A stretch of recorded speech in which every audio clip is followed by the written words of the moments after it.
there, my name is Jessie Morrison, and today we will be going over the first 5 rules of style. These stylistic rules come from a book called The Elements of Style. This book was written by William Strunk Jr. and E.B. White. The book was so slim that everyone on Cornell's campus called it the Little Book. William Strunk Jr. was a professor at Cornell, and he wrote this textbook specifically for his students to learn how to write better. One of his students, E.B. White, was asked nearly 40 years later to revise and edit the Little Book. And now we have his amazing book to show us how to improve our writing. So today we will be going over the basic first 5 rules. So, number 1, form the possessive singular of nouns by adding apostrophe S. Follow this rule with whatever the final consonant is. That's right, even an S requires an apostrophe S. So you would write Caitlin's car, Ling's operation. If you do want to find an exception, it's ancient proper names ending in ES or IS, like Jesus's, and forms of words such as conscious sake and righteousness sake. Now, when it's something such as Isis's temple, you just simply should replace it with the temple of Isis. It's a lot easier. Now, the pronoun possessives don't have the apostrophe, such as hers or its. Also, IT apostrophe S is not a possessive. It is a contraction of it is. So its is the pronoun possessive of it. Now, rule number 2. In a series of 3 or more terms with one conjunction, use a comma for all the terms except for the last one. So we should write, she took a cat, a bell, and a blanket to the picnic. And the dog sniffed a tree, licked his foot, and begged for a treat. Sometimes this is called the serial comma, not because it's a killer, but because it's marking a series. Now, rule number 3. Enclose parenthetic expressions between commas. So basically, whenever you read the sentence and see what we deem extra information, and you think someone would put a parentheses around it, use commas. It can get difficult because sometimes a single word would fit, such as however, and sometimes brief phrases might not fit. You can remove the commas if the sentence is interrupted, but if one comma is removed, remove both. So a good example would be, my sister, comma, the one with brown hair, comma, fell off the chair. A bad example would be, Maggie's brother, comma, Darius took us to the game. Bonus, dates are parenthetic, so you would punctuate them like so. February 12th, comma, 2017, and January to July, comma, 1998, and Saturday, comma, February 25th, comma, 2015. Names are also parenthetic, so it's, she invited the man, comma, John Campbell, comma, to the store.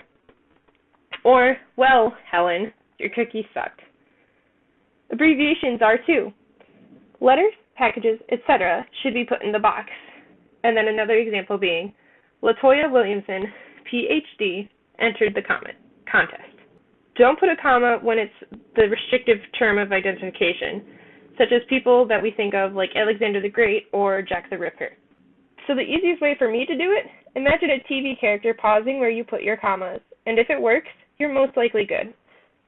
But on to rule number 4. Place a comma before a conjunction introducing an independent clause.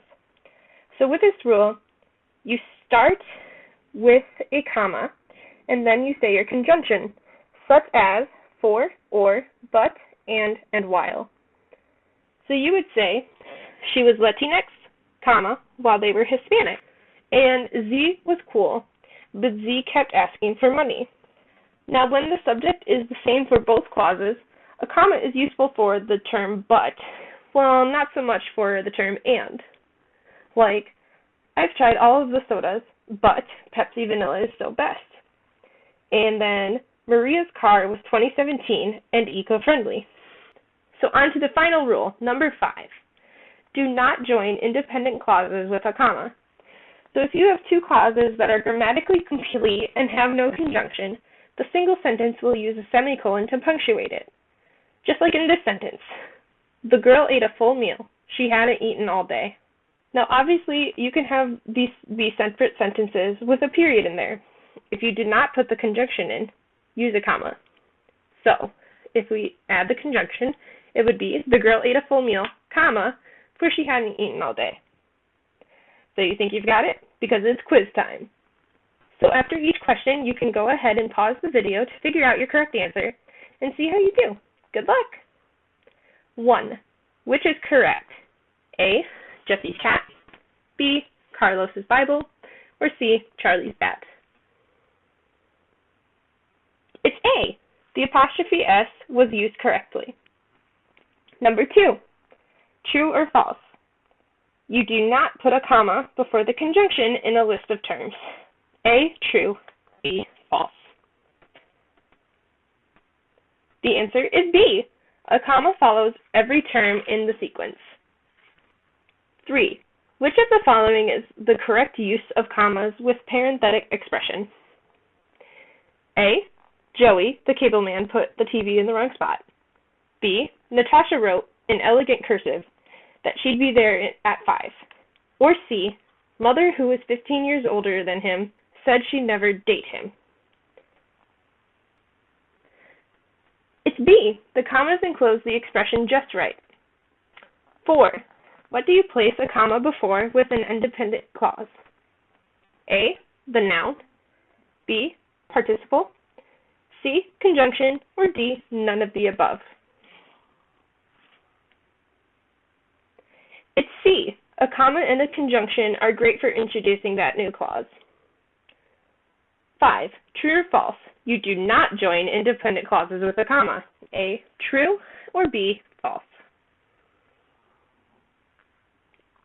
The final answer is A. It's not good writing when you do that. Trust me. So how'd you do? I bet you did great. Now take your knowledge and go write and write well. Bye.